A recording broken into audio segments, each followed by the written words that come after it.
All right, my name is Sam Chaplin. I am an admissions counselor at Towson University. I really enjoy this presentation because it provides a very broad framework to use when navigating the college search process. I don't think that there is a quintessential guide, of course, to figuring it all out. So, really, at the end of the day, I always feel it's best to provide some tips and tricks that may help guide you a bit better along the way. There is sort of a common thread throughout that relates back to the independence and sort of individual autonomy of the college search process or owning your personal college search process. So, before getting into the nuts and bolts, I like to begin with some very existential questions. I don't ask students these to confuse them. I just like students to consider what's important to them and who they are as a person because for many students, college may be the first bit of independence, or it may be the first time they're really stepping out of their comfort zone, or maybe they feel very prepared and are ready to move into the next phase of their lives. Whatever the case may be, what comes after high school is certainly a very crucial step towards adulthood and trying to navigate your goals in life. I like this question, how comfortable you are around other people, quite literally because for many students, you will be in classrooms with many people, and these sorts of classes can be overwhelming. Or perhaps you'll end up attending a smaller school with smaller classes, but now none of the faces are familiar, and professors are more demanding than your high school teachers. In another sense, many students may be moving away from home into dorm rooms, and you'll be sharing a space with another person. This is a time to consider how you will interact with someone in a space like that, how you will communicate. Communication with your peers becomes crucial in college, not just in the dorm living sense, but in the classroom as well. Group work and study groups can be essential to your success at the college level. Finally, how honest have you been with what you want for your future? And obviously, we encourage students to utilize resources for help in figuring out what they may want to do in the next steps, whether that be the internet, their teachers and counselors, their parents. Absolutely, that's all excellent. But sometimes we find students haven't considered their own interests and desires because high school flies by, and then the next thing they know they're majoring in something they aren't actually interested in or attending a college they don't actually want to be at. This is fine, and it is part of the process. But it can only be beneficial for the student at this stage to sort of sit back and consider their own goals for the future right now. And if they change as you move forward, that's also fantastic and part of the growth process. Okay, so after those questions, you move on to the research part of the college search process. These are some factors or qualities to potentially consider. Type of college doesn't just mean large state university versus small private college.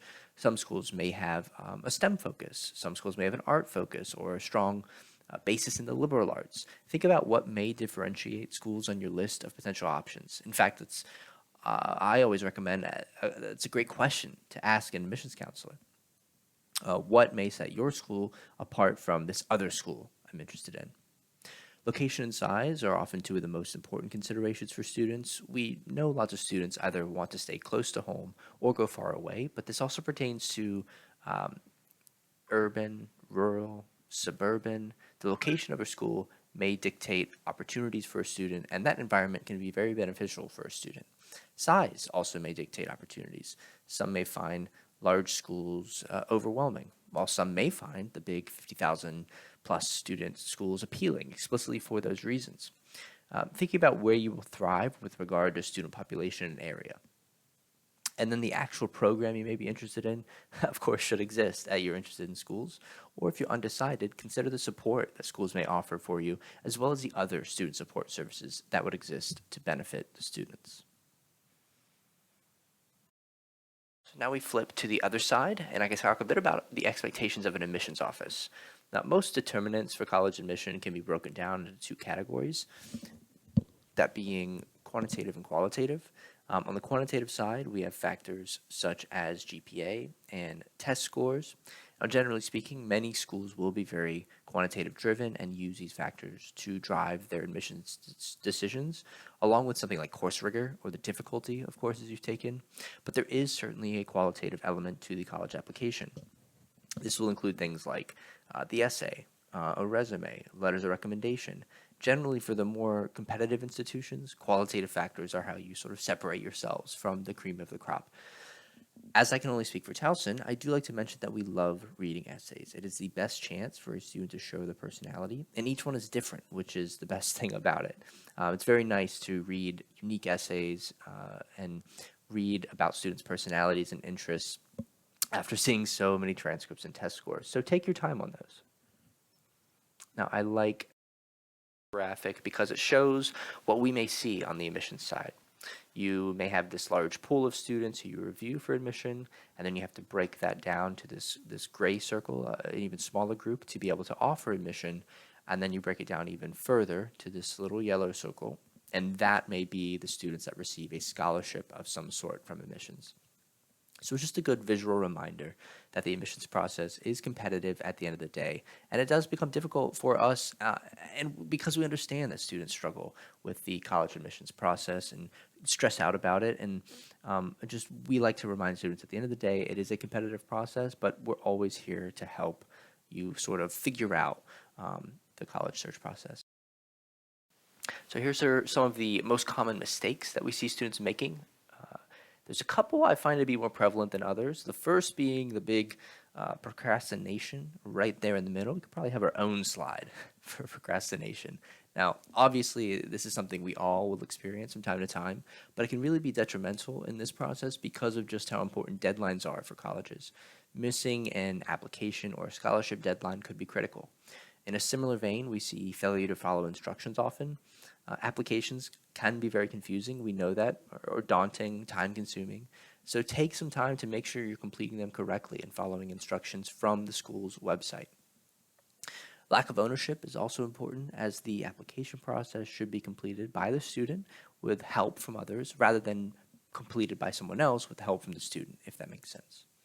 And then being closed-minded and not having a backup plan kind of go hand in hand.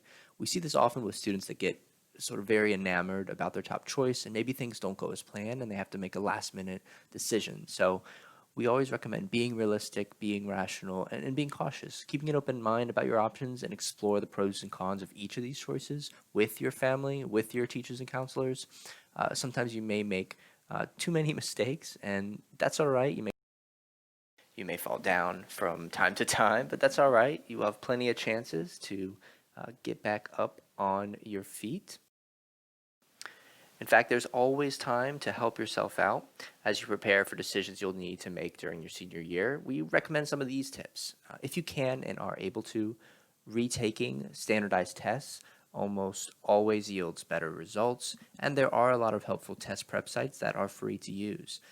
Getting a jump start on your essay could be very helpful, so you don't stress about it in conjunction with your actual senior year homework. And of course, probably the most important thing here, deadlines, deadlines, deadlines.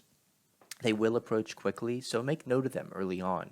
In the summer, if possible, make physical notes for yourself about deadlines you need to make sure that you prepare for.